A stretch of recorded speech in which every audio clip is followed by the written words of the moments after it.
हुजूर अलैहिस्सलाम के एक और मोजज़ा को सुनते हैं और अपने ईमान को ताज़ा करते हैं। हज़रत जाबिर रज़ियल्लाहु ताला अन्हु रिवायत करते हैं, कहते हैं हुदैबिया के मुकाम पे आका करीम वुज़ू करने लगे तो लोग इकट्ठे हो गए। फरमाया क्या माजरा है? अर्ज की कि हुजूर पानी नहीं है, तो इसलिए लोग जो हैं वो प्यास से तड़प रहे हैं। तो आका करीम अलैहिस्सलाम ने जो है वो कूजे के अंदर अपना दस्ते बरकत डाल दिया। अब सुनो हदीस के लफ्ज़, ये भी बुखारी शरीफ की रिवायत है। फवदा नबी सल्लल्लाहु अलैहि वसल्लम यदहु फी रकवा, हुजूर अलैहिस्सलाम ने उस कूजे में, उस बर्तन में अपना दस्ते शिफा डाल दिया। फजअल माउ यफूरु बैन असाबिही का अमसालिल उयून, हुजूर की उंगलियों से पानी यूं फूटता था जिस तरह चश्मे निकलते थे, यूं पानी फूट रहा है। काला फशरिबना व तवज़्ज़ाना, कहा कि हमने पानी पिया भी और वुजू भी किया। कीला ले जाबिरिन कम कुंतुम, रावी ने हज़रत जाबिर से भी पूछा कितने को लोग थे तुम? काला लो कुन्ना मिया अल्फिन लकफाना, कहा लाख भी होते तो काफी था, लाख भी होते तो काफी था।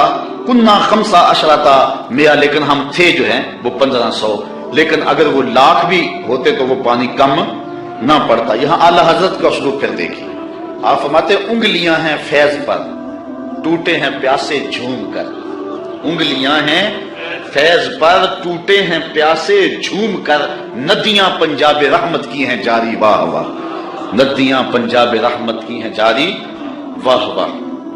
हजरत अनस रिवायत करते हैं, काला नान नबी सल्लल्लाहु अलैहि वसल्लम ज़ैदन व जाफरन व इब्न रवाहा लिन्नास क़ब्ल अन यातियहुम ख़बरुहुम, जिनके मौता पर हजरत नबी रहमत सल्लल्लाहु अलैहि वसल्लम ने सहाबा को रवाना किया। ये 8 हिजरी को जंग हुई है। मुसलमानों की तादाद सिर्फ 3000 और हरकल के सिपाहियों की तादाद 1 लाख। 3000 1 लाख के मुकाबले में आए। शाम में ये जंग गुमसान की लड़ी जा रही है, जंग वहां हो रही है और हुजूर है मदीने में, और आका करीम यहां बैठ के जंग के वाकयात सुना रहे हैं, जंग के वाकयात सुना रहे हैं। तो हुजूर ने इरशाद फरमाया कि अखज़ रायता ज़ैदुन फउसीबा, फरमाया झंडा अब हजरत ज़ैद ने पकड़ लिया, झंडा लश्कर इस्लाम का हजरत ज़ैद ने पकड़ा है। फिर फरमाया कि वो शहीद कर दिए गए। सुम्मा अखज़ इब्न रवाहा फउसीबा, फिर फरमाया अब्दुल्ला इब्न रवाहा ने पकड़ा झंडा, फिर फरमाया वो भी शहीद कर दिए गए। व ऐनाहु तज़रिफ़ान, हुजूर ये बयान करते जा रहे थे और आंखों से आंसू टपक रहे थे। फिर उसके बाद हुजूर ने फरमाया हत्ता अखज़ रायता सैफ़ुम मिन सयूफ़िल्लाह, यानी खालिद इब्न अल वलीद, फरमाया अब अल्लाह की तलवारों में से एक तलवार खालिद बिन वलीद ने पकड़ लिया है। हत्ता फ़तह अल्लाहु अलैहिम, यहां तक कि अल्लाह ताला ने उनको फतह अता फरमाई। बैठे मदीने में हैं, नजर कहां है? जहां मौता की जंग हो रही है। ये शाम के इलाके में वाक़या है। हजरत खालिद बिन वलीद के हाथ पर अल्लाह ताला ने इस्लाम को फतह दी और 3000 मुजाहिदों ने 1 लाख के दांत कट्टे करके रखे। और हजरत खालिद बिन वलीद को सैफुल्लाह इसी मौके पे कहा गया। आपने काफिरों पर इस जंग में 8 तलवारें तोड़ी थी। तलवार तोड़ना अरब में बहादुरी की अलामत है। जो तलवार तोड़ता इतने लोगों को मारता कि उसकी तलवार टूट जाती। इस जंग में 8 तलवारें तोड़ी हजरत खालिद बिन वलीद। सारी जिंदगी हजरत खालिद बिन वलीद की आरजू रही कि मैं भी शहीद हो जाऊंगा, लेकिन ये उनकी आरजू पूरी ना हो सकी, इसलिए कि वो अल्लाह की तलवार थे और अल्लाह की तलवार को कौन तोड़ता। इसलिए हजरत खालिद बिन वलीद रज़ियल्लाहु ताला अन्हु सारी जिंदगी जो है वो किसी जंग के अंदर भी नामुराद नहीं हुए और नाकाम नहीं हुए। एक मौके पर जबिल्ला बिन अहम के मुकाबले में हजरत खालिद बिन वलीद थे, उस मामले में मुसलमानों की पसपाई हुई। हजरत खालिद बिन वलीद को हजरत राफे बिन उमर ताई ने कहा कि अब हमारी कज़ा आ गई। उनका एक अफसर उन्होंने मारा और उन्होंने यकबारगी हमला कर दिया। मुसलमानों की तादाद थोड़ी थी। हजरत राफे बिन उमर ताई ने कहा कि अब हमारी मौत आ गई, अब हमारी कज़ा आ गई। हजरत खालिद बिन वलीद ने कहा कि वाकई मुझे भी यूं ही लगता है, क्योंकि मैं किसी जंग में नाकाम नहीं हुआ और पसपा नहीं हुआ, लेकिन आज हम पसपा हो रहे हैं। उसकी एक वजह है कि हुजूर अलैहिस्सलाम के मुबारक बाल मेरे पास थे और मैं टोपी में सिए हुए थे और हर जंग में मेरे साथ होते थे। आज मैं टोपी घर भूल आया और ये मुसीबत जो हमारे ऊपर पड़ी है इसलिए कि मेरे पास आज वो हुजूर अलैहिस्सलाम के मोजज़ नमा बाल जो हैं आज वो मौजूद नहीं है।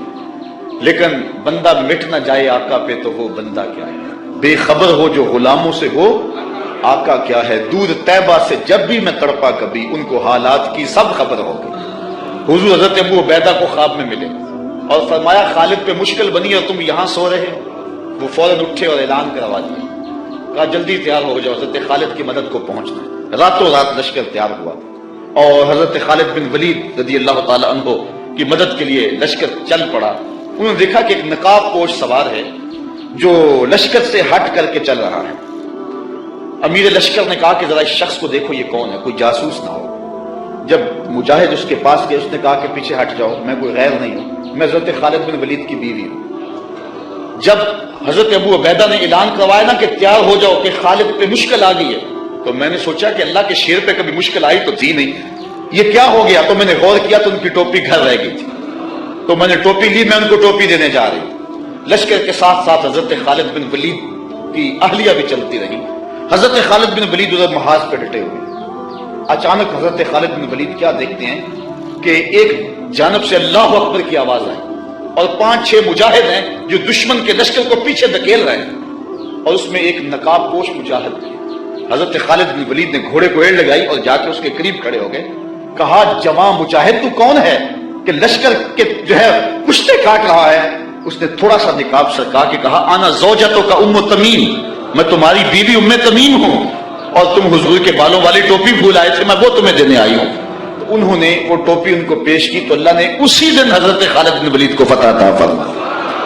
یہ حضور علیہ الصلوۃ والسلام کے منہ مبارک کا موقع ہے۔